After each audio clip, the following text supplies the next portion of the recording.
Bonjour, dans cette vidéo nous allons découvrir comment naviguer sur Google Earth pour retrouver un lien bien spécifique.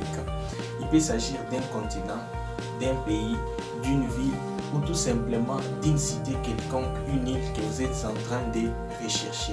Je vous invite donc à suivre cette vidéo pour ne rien louper. Allez, c'est parti.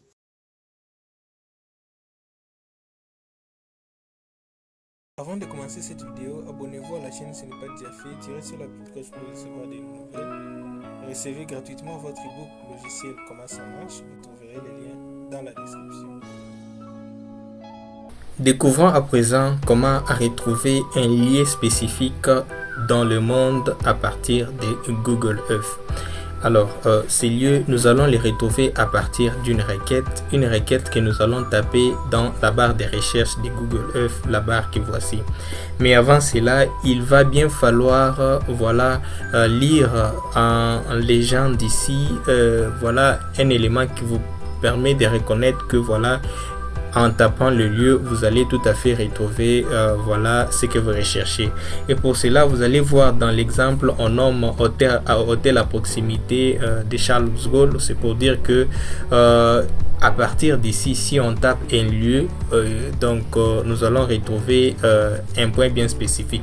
Mais par contre, si on donne un exemple ici les coordonnées, ça veut dire que dans la barre de recherche, il va bien falloir entrer les coordonnées pour que votre requête puisse passer. Voilà, alors si vous voyez que dans votre barre de recherche, comme exemple, on a donné des coordonnées, il va bien falloir changer cela pour ainsi lancer des requêtes à partir des noms de villes, noms de provinces ou noms de continents. Et pour cela, vous allez ouvrir cette liste déroulante des lieux. Vous cliquez dessus et veuillez bien sélectionner les liens, par exemple visite touristique, et vers les bas vous pouvez aussi sélectionner le lieu temporaire, alors pour que qu'on vous autorise ainsi à mettre les liens. Alors une fois que vous avez une légende qui vous indique que vous pouvez taper les noms par exemple d'une hôtel, dans la requête recherche, vous pouvez rechercher un élément à partir de son nom.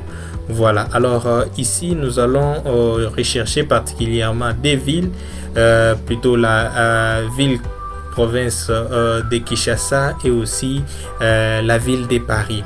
Et pour cela, il suffit de taper cette requête dans la barre de recherche. Alors nous allons taper par exemple Paris. Voilà, et Google Earth va vous proposer déjà les différents éléments. Vous n'avez qu'à choisir par exemple Paris ici.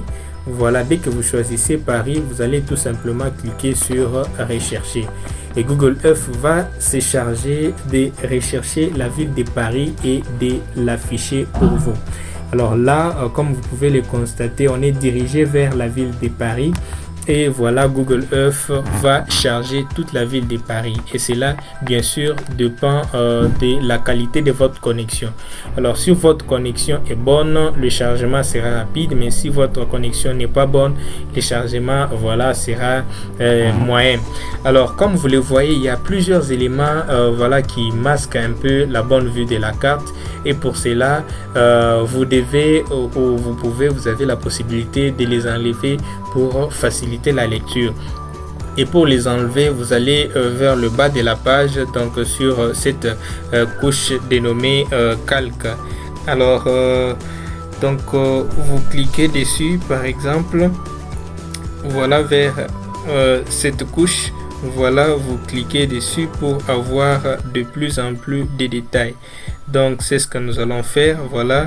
Nous allons sur calque, nous cliquons dessus et vous avez cet ensemble de couches qui apparaissent. Et sur cet ensemble de couches, vous avez qu'il y a un empilement des tas de couches qui nous empêchent de bien voir notre carte. Et pour cela, nous allons les enlever. Nous allons enlever par exemple les photos. vous verrez que sur la carte les photos vont disparaître. Nous allons enlever par exemple voilà les frontières des légendes, ça va disparaître. Nous allons enlever par exemple les routes, nous allons enlever les lieux, ainsi de suite. Nous pouvons enlever le bâtiment 3D, ainsi de suite, et cela va vous permettre d'avoir une carte beaucoup plus lisible. Alors pour le moment nous pouvons les remettre ces différents éléments, voilà les photos et consorts et les routes.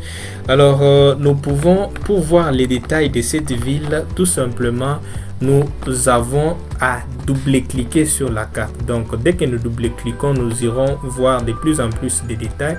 Voilà, nous double-cliquons sur cette carte et vous verrez que Google Earth nous donne de plus en plus de détails sur la carte de la France. Ou soit vous pouvez également utiliser l'outil plus. Voilà, vous cliquez sur plus et progressivement vous serez en train de voir le détail de la carte. Voilà, alors là vous pouvez voir la ville de Paris avec les détails, avec les bâtiments, et vous verrez que les images vont apparaître progressivement, et cela dépend aussi de votre connexion. Si vous avez une bonne connexion, voilà, ça sera beaucoup plus lisible. Alors là, vous voyez que vous avez ces bouts d'hommes. Ces bouts d'hommes vous permet, si vous les placez sur une avenue, de vous promener comme si vous étiez réellement à Paris. Alors, vous avez également cet œil-là qui vous permet bien sûr de changer l'angle de vue. Donc là, je vais cliquer sur cet œil et vous voyez que l'angle de vue a bel et bien changé. Donc, c'est précisément sur cet œil-là que je vais cliquer. Vous voyez que l'angle de vue est en train de changer. Ensuite, si je vais me promener comme si j'étais sur Paris, il suffit de cliquer sur ces bouts d'hommes et de les placer sur une avenue quelconque. Voilà, je vais les placer par exemple là. Donc, on va me placer directement dans la ville de Paris comme si, voilà, j'y étais. Alors, et pour retourner, je pense que on devrait cliquer sur cet outil là. Voilà, je clique dessus ou tout simplement sur quitter. Voilà, je quitte et en cliquant sur le moins, donc on va rentrer, n'est-ce pas, dans la vue panoramique de la ville de Paris. Donc c'est de cette façon là que vous pouvez tout à fait explorer une ville à partir de Google Earth. Vous pouvez l'explorer comme si tout à fait vous vous promenez sur une ville, et ça vous permet bien évidemment de bien vouloir explorer un lieu que vous voulez visiter, qu'un membre de votre famille habite, ou tout simplement un lieu pour lequel vous avez le projet d'habiter. Donc c'est un peu ça, et vous verrez que cette requête, vous pouvez la faire non pas seulement avec une ville, mais vous pouvez aussi la faire avec une île. Donc là par exemple nous allons lancer la requête pour la ville de Kinshasa par exemple. Voilà, alors la ville de Kinshasa qui est la capitale de voilà mon pays de résidence. Donc on va taper Kinshasa. Voilà, et vous prenez l'une des propositions que Google Earth vous donne. Voilà, vous sélectionnez et vous cliquez sur recherche et vous laissez Google Earth vous diriger vers la ville de Kinshasa. Donc à vous de voir. Et voilà, comme vous voyez, c'est ça la ville de Kinshasa. Pour voir les détails, il suffit de double-cliquer sur la carte. Donc vous verrez de plus en plus de détails. Voilà, et je double-clique et je voudrais avoir les détails de la ville de Kinshasa. Chaque fois que je double-clique, j'aurai tout à fait les détails, et ces détails vont se charger progressivement comme vous l'avez constaté. Voilà, et ça dépend bien sûr de votre connexion. Ok, vous avez là la ville de Kinshasa avec les avenues correspondantes. Alors nous pouvons quitter la ville de Kinshasa. Donc là on va prendre les zooms arrière. Donc je vais prendre les zooms arrière pour quitter la ville de Kinshasa. Et la dernière requête que nous allons faire, c'est tout simplement pour explorer une montagne que j'aime bien. C'est la colline de Himalaya. Donc et pour cela il suffit tout simplement de taper le nom de Himalaya comme requête sur Google Earth. Et c'est ce que nous allons faire. Nous allons taper tout simplement sur la barre de recherche Himalaya. Donc, et là, vous avez l'avantage, même si vous ne connaissez pas l'orthographe, Google Earth va vous proposer l'orthographe adéquat. Donc, nous sélectionnons par exemple celui-là et nous tapons sur recherche. Et vous verrez que Google Earth va nous diriger automatiquement sur la colline de Himalaya et vous pouvez l'observer. Vous pouvez faire pareil pour une île, vous pouvez faire pareil pour donc un parc, peu importe ce que vous recherchez, du moment que vous avez les noms, c'est tout simple. Vous pouvez tout à fait taper votre requête sur Google Earth et explorer ces lieux. C'est ce qui est cool.